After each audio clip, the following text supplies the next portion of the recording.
है। चलो देखो, एक फर्स्ट यूनिट का जो दिया हुआ है, एक अपने पास जो है, ठीक है, एक दिया हुआ है अपने पास, ये दिया हुआ है अपने पास फर्स्ट यूनिट का, ठीक है। फर्स्ट यूनिट में अपने पास एक टॉपिक है जो क्या है, तो ये है analytical function,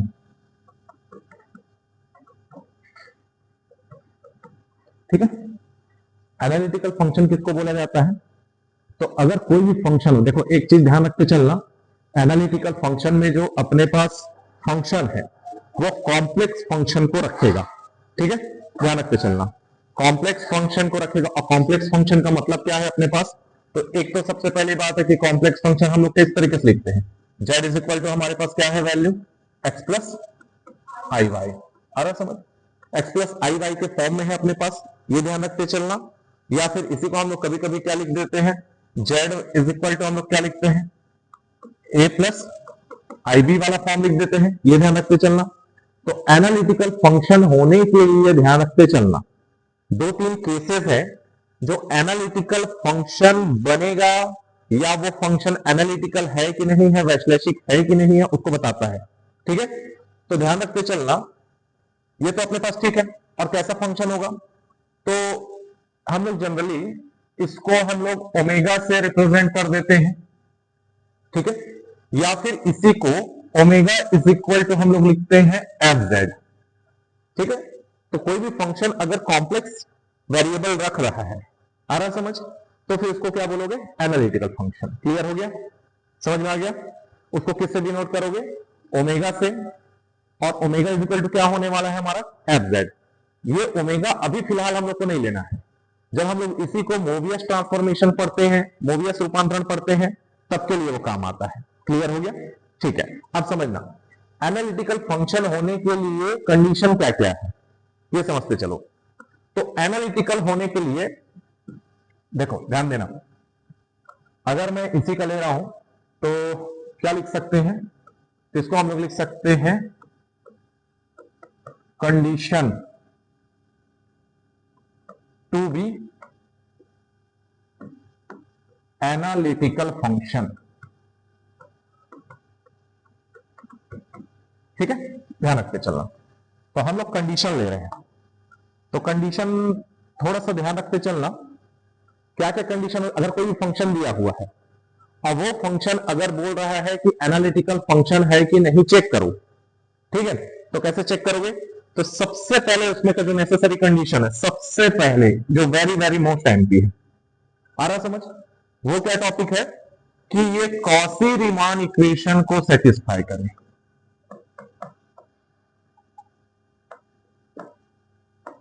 Cauchy Riemann equation को क्या करना चाहिए, सेटिस्फाई करेगा। क्लियर हो गया, ध्यान रखते चलना सबसे पहले। और कॉची रीमान इक्वेशन क्या है, तो अगर मान लो कोई भी, देखो ध्यान देना, एक तो अपने को पता है कि z इज इक्वल टू क्या होता है, x प्लस आई वाई होता है, ये z हो गया। लेकिन जब हम इसी को एफ जेड या फिर बोल देते हैं ओमेगा ले रहे हैं, तो इसकी जो वैल्यू होगी वो हम लोग लिखते हैं u plus I V, U plus sorry u plus I V, आ रहा समझ, ध्यान रखना। तो यही हमारा एनालिटिकल फंक्शन है, ठीक है। अब इसमें ध्यान रख लेना, जो u है वो किसका किसका फंक्शन होगा, x और y का, क्योंकि वो z भी है, और z किसको रख रहा है, x और y को रख रहा है, ठीक है। वैसे v जो है वो भी किसका फंक्शन है, x और y का, मतलब u और v को तुम किसके रिस्पेक्ट में डिफरेंशिएट कर सकते हो, x और y। क्लियर हो गया, ये ध्यान रखते चलना। चलो, तो कॉची रीमान इक्वेशन फिर क्या बोलता है कि हमारे पास ux इज इक्वल टू क्या होना चाहिए, dy, पहला केस कॉची रीमान के अंदर में है, ठीक है। दूसरा हमारे पास क्या चीज है, दूसरा हमारे पास है uy is equal to minus bx, ये होना चाहिए। इसी को हम लोग और क्या लिख सकते हैं, इसी को हम लोग और लिखना चाहते क्या है, तो डेल u अपॉन क्या लिख सकते हैं, डेल x, और इज इक्वल टू क्या, del v upon del y। Same to same ये हम लोग के पास क्या हो जाएगा, तो डेल यू अपॉन हो जाएगा डेल वाई और ये हो जाएगा माइनस डेल वी अपॉन हो जाएगा डेल एक्स। समझ में आ रहा है कि नहीं आ रहा? इजी है, कोई बहुत बड़ा चीज नहीं है। क्लियर हुआ? समझ में आ गया? तो पहला केस ये नेसेसरी कंडीशन ये है कि ये कॉची रीमान इक्वेशन क्या होना चाहिए? सेटिस्फाई होना चाहिए। कोई भी फंक्शन दिया उसका यू और वी निकालो, यू और वी निकालने के बाद क्या करो? उसको सेटिस्फाई करो। क्लियर हो गया? समझ में आया ये वाला? ठीक है। अब देखो आगे दूसरा केस क्या है। दूसरा केस देखो, अलग अलग बुक पढ़ोगे तो अलग अलग चीजें लिखाई रहती हैं, तो उस पर अपने को नहीं जाना है, सिंपल ध्यान रखते चलना। इस पे हम लोग को क्या करना है,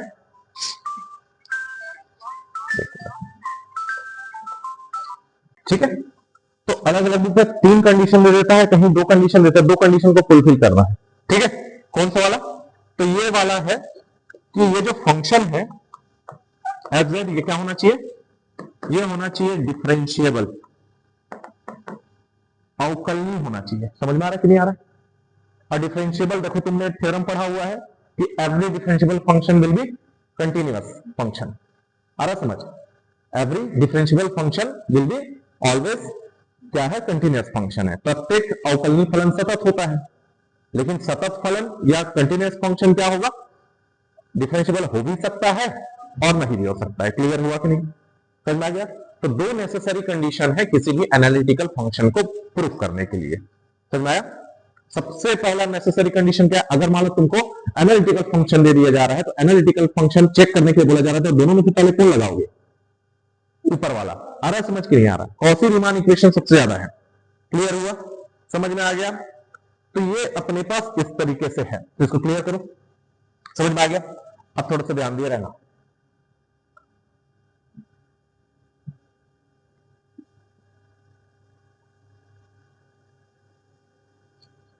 तो ये थोड़ा सा ध्यान रखना। अब देखो क्या चीज है। अब ये क्वेश्चन हो गया। अब तुम्हारे में एक क्वेश्चन दिया गया है जिसमें अपने को नेसेसरी कंडीशन निकालना है। समझ में आ रहा कि नहीं आ रहा?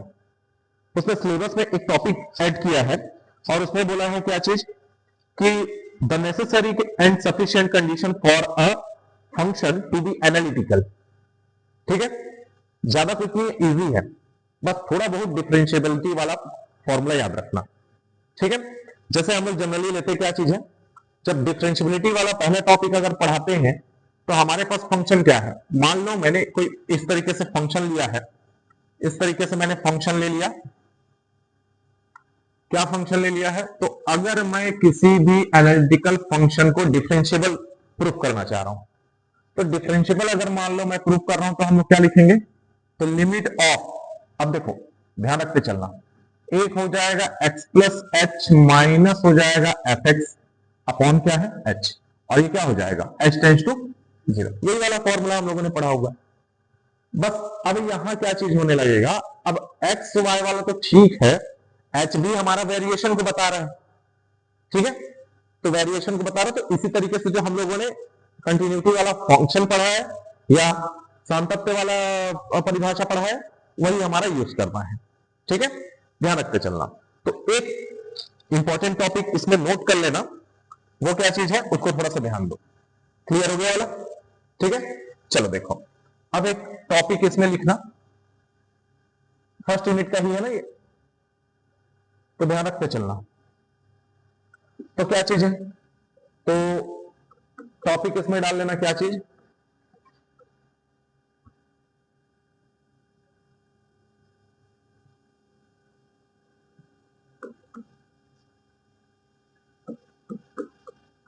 तो हमारे पास जो है necessary condition to be analytical function. ठीक है? एनालिटिकल फंक्शन होने के लिए इस तरीके से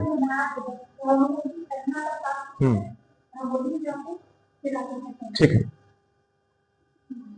ठीक है? एनालिटिकल फंक्शन होने के लिए क्या कंडीशन है? तो नेसेसरी कंडीशन क्या है वही बताना है। आ रहा समझ?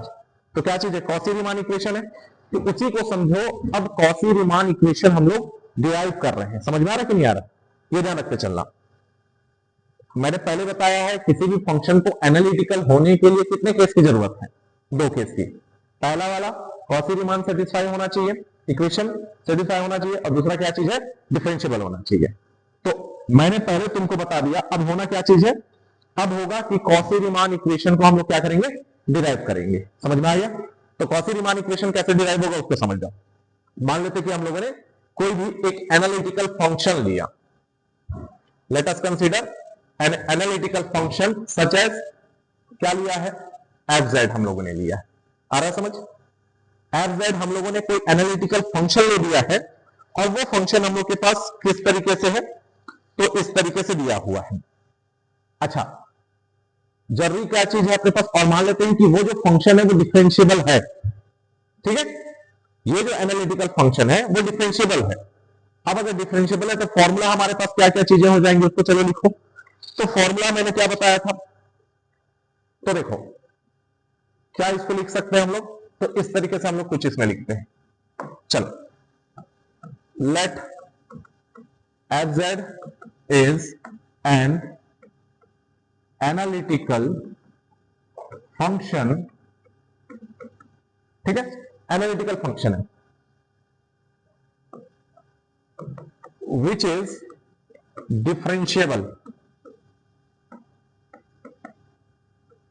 डिफरेंशिएबल, अब अगर मान लो डिफरेंशिएबल हो रहा है तो किसी न किसी एक पॉइंट पर होगा। आ रहा समझ? तो किसी न किसी एक पॉइंट पर अगर मान लो हम लोग लेते हैं तो वो पॉइंट कौन सा है, at point z is equal to 0। आया समझ? अब देखो, अगर ये z इज इक्वल टू 0 है, दैट इज, अर्थात क्या मीनिंग निकलता है कि भाई तुम ये बोल रहे हो कि z is equal to x plus i y है, तो इसका मतलब ये भी है कि del z is equal to क्या हो जाएगा, del x plus i del y. Clear है? अब इसी को अगर मैं सिंस अगर हमने z इज इक्वल टू 0 बोला तो इसका मीनिंग क्या है कि 0 is equal to x plus i y, ये अपने पास। तो कंपेयर करेंगे दोनों साइड का, तो x के लिए रियल वैल्यू है, तो रियल वैल्यू इधर क्या है, 0, तो दैट इज x की भी वैल्यू क्या हो जाएगी हमारी 0, और y की भी वैल्यू क्या हो जाएगी, कंपेयर करो ना, real value imaginary value calculate करो, तो x की वैल्यू क्या आ रही है 0 z होने पर, और z होने पर z इक्वल टू 0 होने पर भी y की वैल्यू क्या मिल रही है 0। समझ में आया? ऐसे ही अगर मैंने 0, अगर ये 0 है तो उसका डिफरेंशिएशन या फिर वेरिएशन क्या होगा, 0 होगा, विचलन 0 हो जाएगा। तो ये भी 0 अगर हो गया तो डेल एक्स प्लस हो गया आई डेल वाई, तो फिर से कंपेयर करेंगे तो मतलब क्या चीज हो जाएगा हमारे पास कि डेल एक्स की वैल्यू क्या होगी 0, और डेल वाई की भी वैल्यू क्या हो जाएगी 0। क्लियर है? समझ में आया? ठीक, ये अपने पास क्लियर हो गया यहां तक। समझ में आ गया? चलो ठीक है भैया, यहां तक हो गया। तो अगर मैं अब इसी से आता हूं तो मेरे पास क्या हो जाएगा, सिंस क्या चीज है, एफ जेड जो है इज डिफरेंशिएबल। अगर ये डिफरेंशिएबल है, अवकलनीय है, तो अवकलनीय है तो फॉर्मूला लगाओ फिर।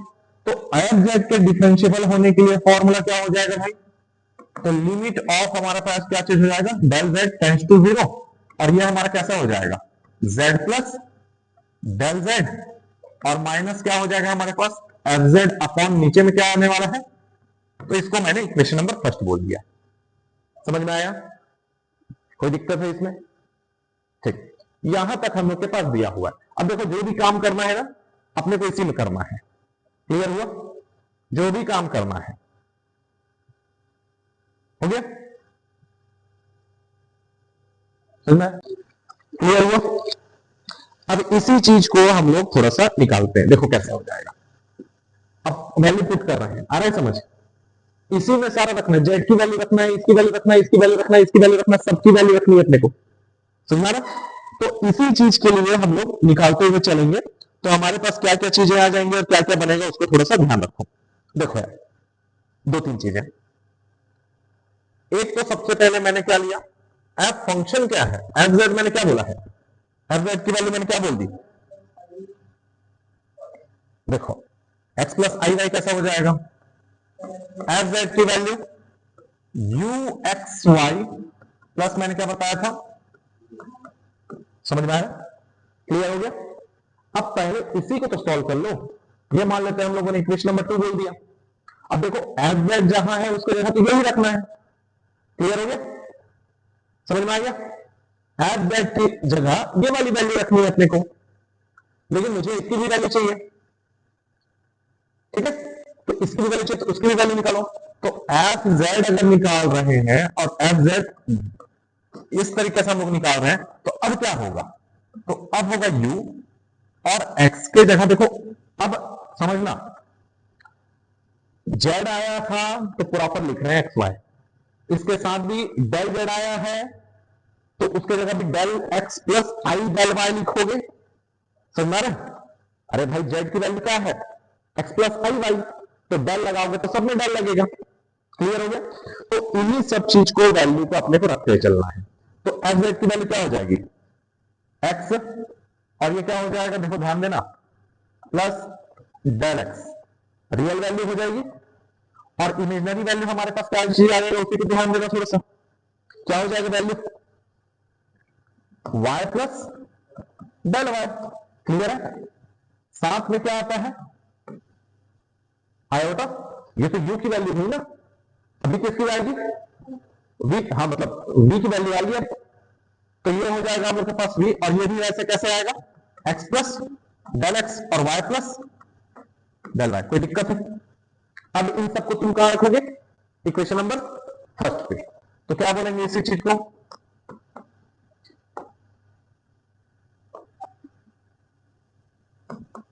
ये हो जाएगा put the value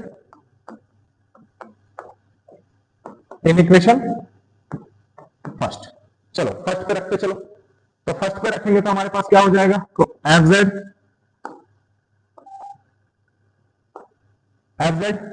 F prime Z equal कितना, तो लिमिट ऑफ, अच्छा देखो जो जेड का फंक्शन था वो पूरा पूरा किसमें कन्वर्ट हो जा रहा है, एक्स और वाई में, तो हमारा लिमिट भी किसमें चेंज होने लगेगा, एक्स और वाई में। अरे समझ, तो एक्स और वाई में अगर लेंगे तो हमारे पास कैसा हो जाएगा वैल्यू, ये देखो डेल जेड जो है कैसा हो जाएगा, हमने अभी निकाला था, पहले भी निकाला था कि जब डेल जेड जीरो की वैल्यू है तो डेल एक्स की वैल्यू क्या होने जाएगी जीरो, और डेल वाई की वैल्यू क्या होने जाएगी जीरो। तो इस तरीके से, तो अब देखो इस पूरे की वैल्यू रखो यार, इस पूरे की वैल्यू रखेंगे एफ जेड, तो कितना हो जाएगा हमारे पास, देखो ध्यान देना, तो इसकी पूरी वैल्यू कितनी, u x plus del x,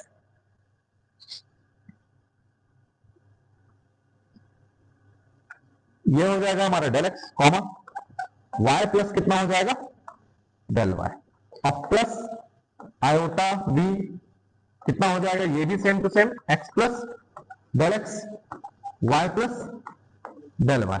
ये हमारा खत्म हुआ ये वाला पार्ट, क्लियर हो गया। अब माइनस करके रखूं, चलो मैं नीचे लिख देता हूं, माइनस एफ जेड की वैल्यू तुमने क्या निकाली, u हो जाएगा एक्स वाई और प्लस कितना आई वी एक्स वाई, हो गया, क्लियर हुआ यहां तक, समझ में आया, चलो ठीक है।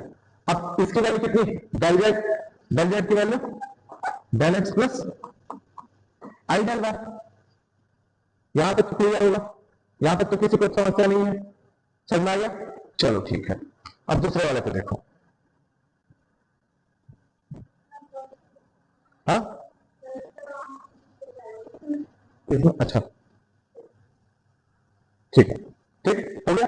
तो अपने पास वैल्यू कितनी आ गई थी यहां, तो ये था एफ प्राइम जेड, तो एफ प्राइम जेड की वैल्यू कितनी हम लोगों ने लिया, तो limit of del x tends to zero, और कितना हो जाएगा del y tends to zero, आया समझ। फिर हम लोग के पास क्या आया था यहां से, u x plus del x और y plus del y plus iota v same to same x plus del x y plus del y, फिर माइनस हम लोग के पास कितना आ गया था, u एक्स वाई और plus iota v x y, clear हुआ। नीचे में हम लोग के पास कितना आ गया था इसमें, del x plus i del y, clear है, यहां तक किसी को समस्या नहीं। अब देखो यहां से इजी हो जाएगा, इतना ही तुमको करना था, बस एक दो फॉर्मूले तुम्हारे पास है, बाकी हो जाएगा, क्लियर हुआ, समझ में आ गया। चलो अब इसी चीज की वैल्यू हम लोग लेते हैं, अब देखना ध्यान देते रहना, इसको मान लेते हैं, यही हमारा इंपॉर्टेंट है ना, इक्वेशन अब एक ही हुआ, ये दूसरा हो जाएगा, समझ में आ गया? क्लियर है? चलो अब यहां पर पहला कंडीशन समझना, हम लोग कंडीशन हिसाब से लिखेंगे। तो कंडीशन फर्स्ट है। अब कंडीशन फर्स्ट क्या चीज है? कंडीशन फर्स्ट अपने पास ऐसा है कि इफ हमारे पास डेल वाई की वैल्यू मान लेते हैं 0 है, ठीक है, बहुत इजी है और इंपॉर्टेंट है तुम्हारा बीएससी के पर्पज से भी और तुम्हारा एमएससी के पर्पज से भी। समझ में आ रहा है? क्लियर हो गया? चलो ठीक है। तो डेल वाई 0 है, दैट मीन्स मतलब क्या निकलता है इसका, अर्थात क्या मीनिंग निकल रहा है? तो फिर डेल जेड की जो वैल्यू है वो किसके बराबर हो जाएगी? सॉरी, किसके बराबर हो जाएगी? डेल एक्स के बराबर हो जाएगी। क्लियर हो गया? तो फिर यही पास वैल्यू रखो, del would be valid in equation second. तो सेकंड में जब हम लोग रख रहे हैं तो f prime z is equal to हम लोग के पास जो लिमिट रहेगा वो सिर्फ और सिर्फ क्या बचने वाला है? भाई हमने y वाले टर्म्स को भी जीरो कर दिया, तो बचेगा क्या? x का ही लिमिट बचेगा सिर्फ। तो x का जब लिमिट बच रहा है तो डेल x टेंड्स टू हो जाएगा 0 और फिर अंदर से देखो क्या बच गया, u x प्लस क्या हो गया, डेल x, और इधर क्या बच गया, y, और प्लस हमारे पास हो गया आयोटा v, ये भी हो जाएगा x प्लस डेल x, और क्या हो जाएगा हम लोग के पास y। फिर इसके बाद इधर कुछ हमारे पास ऐसा कुछ नहीं है, ठीक है। फिर हो जाएगा हम लोग के पास x और y और प्लस आयोटा v, ये हो जाएगा x y, और नीचे में हम लोग के पास क्या चीज आ गया, तो ये हो जाएगा डेल x, क्योंकि y तो तुमने जीरो कर ही दिया है, ठीक है। तो फिर हमारे पास फिर इसकी वैल्यू क्या आ जाएगी, f prime z is equal to limit of del x tends to 0। अब देखो रियल टर्म और रियल टर्म एक साथ करो और इमेजिनरी वाला टर्म एक साथ करो। तो रियल वाला टर्म हमारे पास कौन कौन सा है, तो u हो जाएगा x प्लस हो जाएगा डेल x y और माइनस करके क्या हो जाएगा uxy, और साथ ही साथ आयोटा वाला देखो टर्म, तो आयोटा को बाहर रखो, बाकी क्या चीज रहेगा v, x प्लस कितना हो जाएगा डेल x, और ये हो जाएगा y, और ये हम लोग के पास कितना हो जाएगा माइनस vxy, और यहां हम लोग के पास कितना है डेल x। समझ में आ गया? अब इसी को थोड़ा सा अलग अलग कर लो, अलग अलग करोगे तुमको समझ में आना स्टार्ट हो जाएगा। तो लिमिट ऑफ हो जाएगा डेल एक्स टेंड्स टू 0, और यहां से अगर मैं ले रहा हूं u x plus del x y minus u x y, और इसको लिख लो डेल x, ये पहला वाला क्वेश्चन हो गया। अब आयोटा वाले पे चलो, तो इसमें भी लिमिट लगाते हैं, ये आयोटा मैंने बाहर निकाल लिया, तो लिमिट ऑफ हो गया डेल एक्स टेंड्स टू क्या 0, यहां से क्या बच गया v, x प्लस हो गया डेल x और ये हो गया y, माइनस हो गया v x y अपॉन कितना हो गया डेल x। अब ये किसकी वैल्यू है, ये हमारी किसकी वैल्यू, ये कैसा दिख रहा है, ये हमारे पास कुछ ऐसा ही दिख रहा है जैसे हम लोग फंक्शन वाला लेते थे f प्राइम x डिफरेंशिएशन वाला जो पढ़े थे बीएससी में, तो एफ एक्स की वैल्यू क्या लिखते थे हम लोग, limit of h tends to 0, फिर क्या लिखते थे x plus h minus f x upon कितना h, वही तो है। ये पूरा पूरा हमारा क्या चीज है, पूरा का पूरा हमारा x में आ गया, वो h वाला टर्म हो गया। क्लियर है? वेरिएशन किस में हो रहे हैं, x वाले में हो रहे हैं, तो ये किसके रिस्पेक्ट में हो रहा है, मतलब डिफरेंशिएशन x के रिस्पेक्ट में।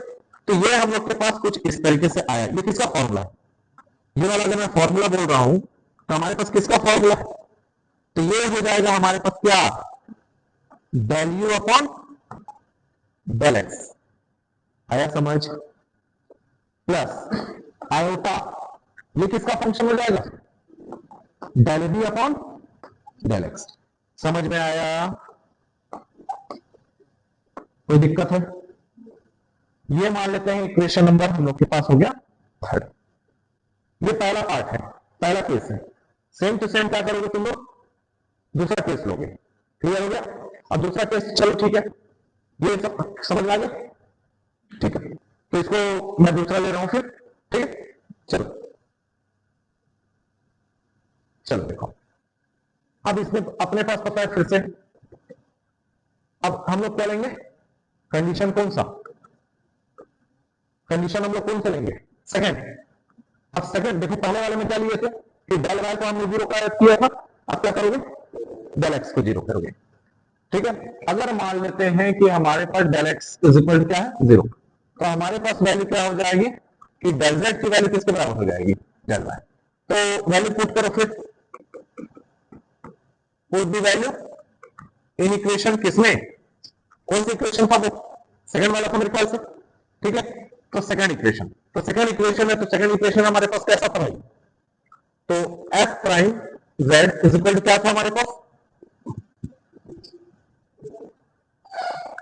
क्या था हमारे पास? तो लिमिट ऑफ क्या था? Del x. ठीक है, डायरेक्ट रख दे। ठीक है, चलो, तो अगर मैं डायरेक्ट रख रहा हूं तो मेरे पास कितना हो रहा है उसको थोड़ा सा देख लेते हैं। तो ये हो जाएगा हमारे पास limit of del y tends to zero. अंदर से हमारे पास क्या आएगा? एक्स आ जाएगा और वाई प्लस कितना हो जाएगा? डेल वाई, और फिर प्लस हो जाएगा बी आयोटा बी, और कितना हो जाएगा? X y plus del y, और यहां से माइनस हो जाएगा हमारे पास कितना? यू एक्स वाई, ये तो एज इट इज रहेगा, और plus iota b x y upon कितना हो जाएगा यहां से? ठीक है, ये हो जाएगा आयोटा डेल वाई। यहां तक क्लियर है? फिर से वही चीज अलग अलग करो एक बार। तो limit of del y tends to zero, और रियल रियल पार्ट वाला अलग कर लो, u x y plus del y minus u x y upon कितना हो जाएगा? Iota del y. फिर वैसे प्लस आयोटा, फिर हो जाएगा हम लोग के पास कितना? Limit of del y tends to zero, और del y tends to zero के होने के बाद फिर हमारे पास कितना हो जाएगा? वी एक्स वाई प्लस कितना? डेल वाई, और माइनस हो जाएगा वी एक्स वाई अपॉन कितना हम लोग के पास हो जाएगा? यहां से हो जाएगा आयोटा डेल वाई। यहां तक सबको क्लियर है? ठीक, अब इसके बाद कुछ नहीं है, किसका वैल्यू हो जाएगा? अब वैल्यूएशन किसमें हो रहे हैं? वाई वाले में है, तो अब किसके रिस्पेक्ट में डिफरेंशिएट हो रहा है? वो वाई के रिस्पेक्ट में। तो वही चीज है, बस बाकी अपने कुछ नहीं कर दिया, पूरा फॉर्मूला। अच्छा, वन अपॉन, देखो ध्यान देना, यहां से ये आयोटा कैंसल, ये आयोटा कैंसल, ठीक है, इसमें बचा हुआ है, तो वन अपॉन आयोटा लिख सकते हैं इसको। इसको करेंगे तो किसका फॉर्मूला हो गया? मैंने पहले बताया, del u upon del y का हो गया, प्लस हमारे पास इसमें से क्या बच गया? ये किसका फॉर्मूला हो गया? Del v upon del y. अब यहां थोड़ा सा ध्यान दिया है ना, आयोटा कभी भी हम लोग इसमें डिनोमिनेटर में नहीं रखा जाता है, नीचे हम लोग नहीं रखते हैं, ऊपर नहीं, तो ऊपर नीचे किसका मल्टीप्लाई करोगे? आयोटा का। तो आयोटा का जब मल्टीप्लाई करोगे ऊपर नीचे, तो आई स्क्वायर हो जाएगा, और ऊपर में आयोटा आएगा मतलब माइनस आयोटा हो जाएगा, तो रियल वैल्यू हमारी कौन सी हो जाएगी? Del v upon del y, और ये माइनस होकर के क्या हो जाएगा? Iota del u upon del y. तो हमारे पास आया है एफ प्राइम जेड। ठीक है, क्लियर हो गया? तो ये हमारा कौन सा इक्वेशन हो गया? Equation number 4। समझ में आ गया? कोई बहुत बड़ा हार्ड नहीं है, इजी है, प्रॉपर 10 नंबर का क्वेश्चन तुम्हारा दे देता है, कर ही देना। ठीक है, अब देखो समझना क्या, तो ये हम लोग के पास जो है, अब देखो हम लोगों ने इक्वेशन नंबर 3 दे लिया था, वो भी एफ प्राइम जेड था। फोर्थ जो आया है वो भी क्या है? F prime Z. दोनों का डायमेंशन सेम है, या फिर बोल सकते हो कि लेफ्ट हैंड साइड इक्वल है, तो राइट हैंड साइड भी क्या होगा? इक्वल होगा। तो हम लोग यहां लिख सकते हैं क्या? तो by equation third and fourth. समझ में आया? क्लियर हो गया? तो थर्ड और फोर्थ जब मैं कंपेयर करूंगा तो थर्ड हमारा क्या था? थर्ड हमारा क्या था? Del u upon del x plus i del b upon del x, और इधर हम लोग के पास क्या आ गया देखो, तो del b upon del y minus iota del u upon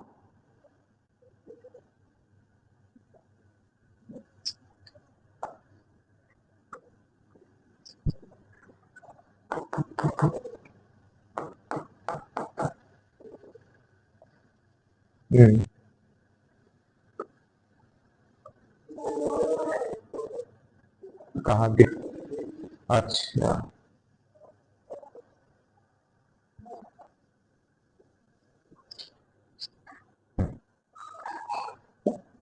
value upon क्या हो गया, ये हो गया डेल वाई। ठीक है, अब रियल रियल पार्ट से कंपेयर करो। ठीक है, comparing both of side of the real parts and imaginary part. ठीक है, तो अपने पास क्या होगा, तो हमारे पास क्या हो जाएगा, del u upon del x is equal to क्या हो गया, del v upon del y. Clear हुआ? इसी को मैं और क्या लिख सकता हूं, इसी को लिखते हैं अगर है तो हम लोग लिख सकते हैं क्या, यू एक्स, क्योंकि एक्स के रिस्पेक्ट में है, और इसको क्या लिख सकते हैं, वी वाई। और एक अपने पास क्या आएगा, इमेजिनरी पार्ट कंपेयर करने पर डेल वी इमेजिनरी हो गया ना, आई कैंसिल हो गया, तो ये हो गया डेल यू अपॉन कितना हो गया, डेल वाई। तो इसी को हम लोग और क्या लिख सकते हैं, v y is equal to minus u x, sorry ये गड़बड़ हो गया थोड़ा, तो हमारे पास कितना हो जाएगा यहां से, तो हम लोग के पास कितना हो जाएगा, वी एक्स इज इक्वल कितना, वी वाई। समझ आया? तो हेंस जो ये हमारे पास u x is equal to v y और v x is equal to minus u y, या फिर इसको हम लोग ऐसा कुछ लिख लेते हैं, समझने में आपके लिए जल्दी इजी हो जाता है। तो ये हो जाएगा हमारा यू वाई इज इक्वल कितना हो जाएगा, माइनस यू। ये इक्वेशन हमारा क्या कहलाता है, नेसेसरी कंडीशन है। हेडिंग डाल करके उसको लिख लेना, आवश्यक प्रतिबंध, नेसेसरी कंडीशन एकदम इंपॉर्टेंट है एनालिटिकल होने के लिए। और यही इक्वेशन हमारा क्या कहलाता है, कॉची रीमान इक्वेशन। समझ में आया? यहां तक क्लियर है? हो गया? चलो ठीक।